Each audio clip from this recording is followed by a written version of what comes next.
Hi everybody, Jessie here from jessiebanks.com and welcome back to our second color focus video.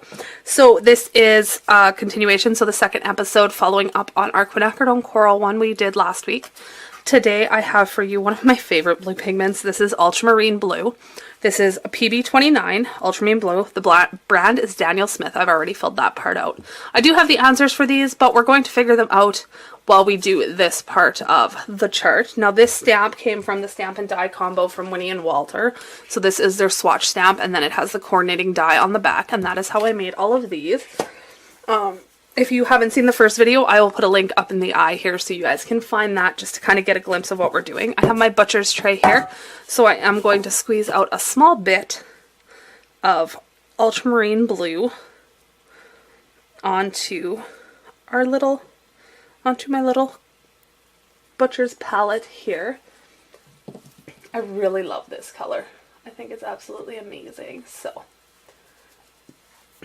we're going to start out just like we did last time by doing our mass tones and all of that stuff. So I'm just going to take a little bit of water and get the paint flowing here. And once we have a nice saturated mass tone, we will go in and fill in that. The mass tone is the mass tone of the watercolor. It's the full strength. So I'm just going to do an entire flat wash here. I am using my Princeton and Neptune round number 6. Princeton round number 6. This is a Kolinsky Sable brush. So now I'm going to pick up some more, and I want to make sure I go past where we're going to do our staining test before I start to wash it out to see the complete gradient we can get with this color. So then I'm just going to clean my brush off a little bit, grab my rag, and we'll just start washing this out. Oh, I don't want to wash it out quite that early because I want to have that mass tone to there.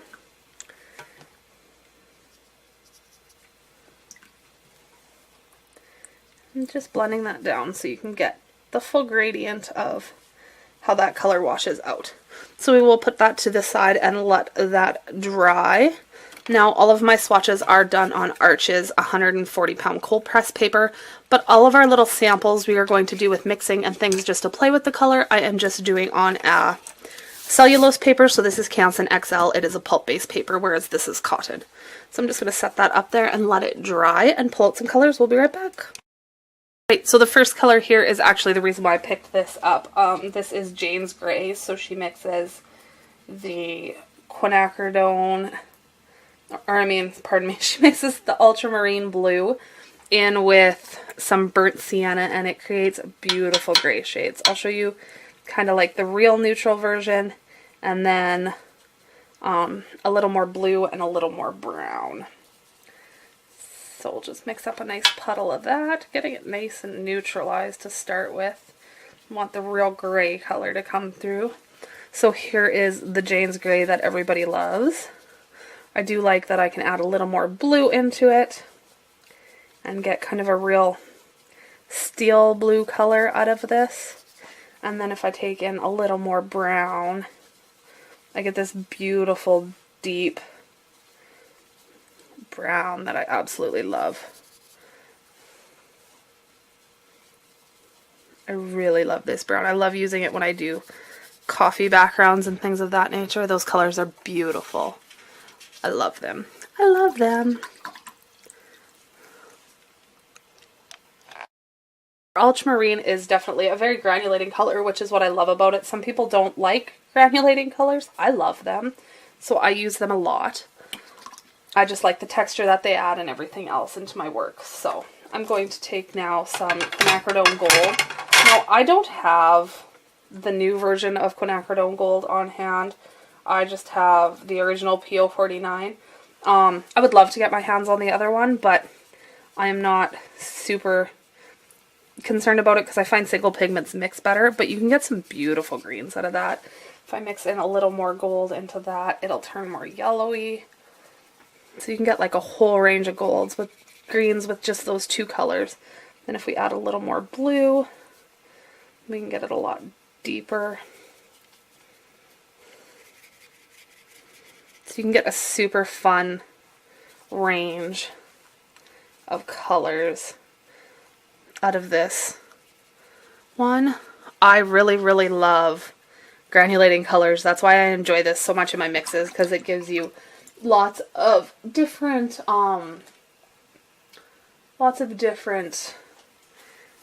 just beautiful colors with lots of texture in them. So I'm going to take this ultramarine blue here and mix it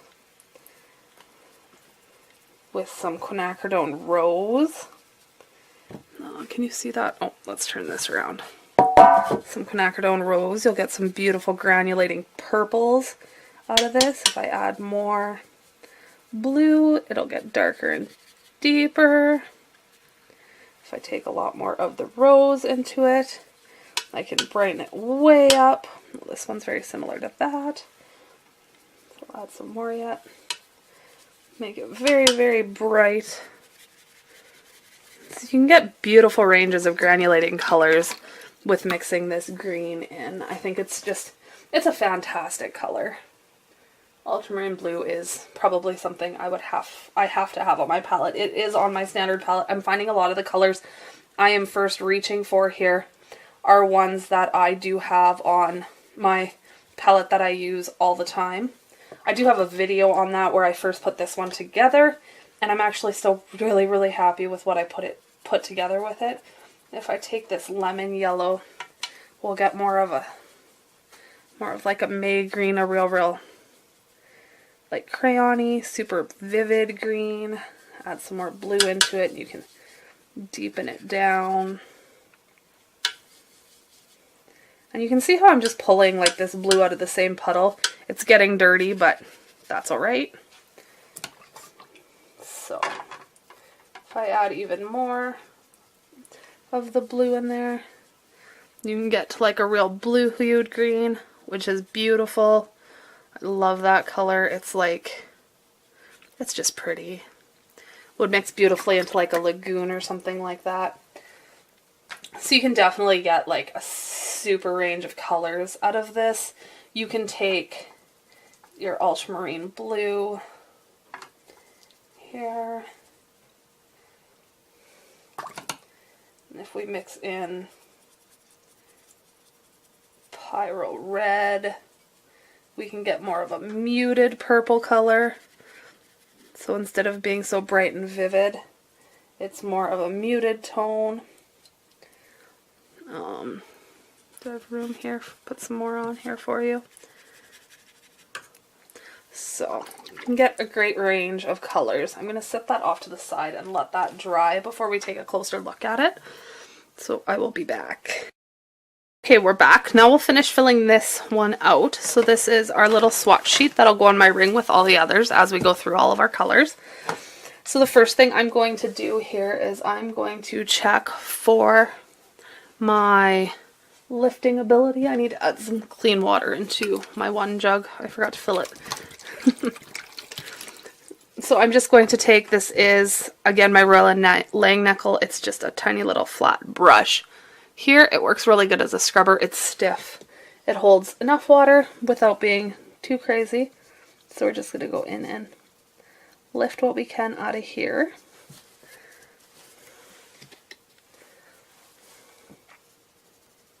So you want to go through and you want to scrub on it a bit, but you don't want to scrub too much that you're going to wreck the paper, right? Because the goal is to be able to see how far you can lift that color while still having the paper usable. So that's about as far as I can go.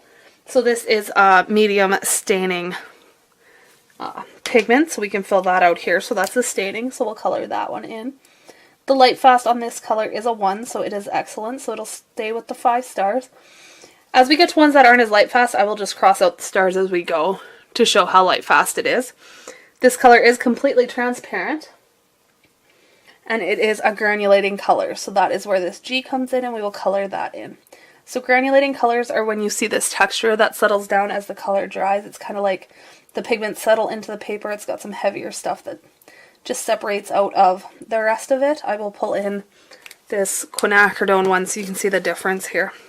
So you can see how this one has some granulation and stuff happening in here, and you can see the texture in the paint where this one reads really, really smooth and flat.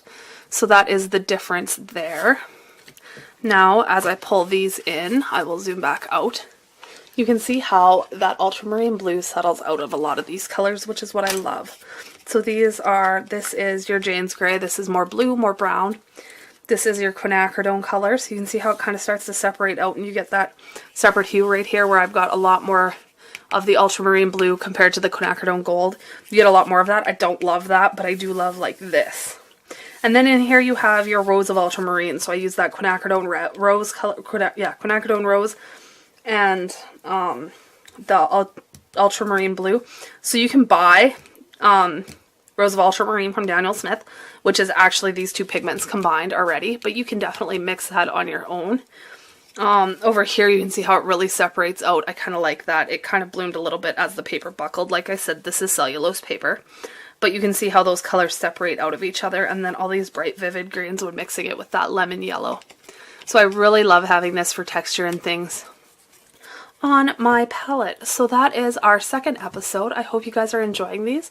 And like I said in the first one, if you have anything you'd like to see that I'm not doing in these, etc., definitely leave them in the description box below or shoot me an email. I will have my email in the description box here, and I can see how I can work those into these. So I'll see you guys next week with the next one. Bye for now.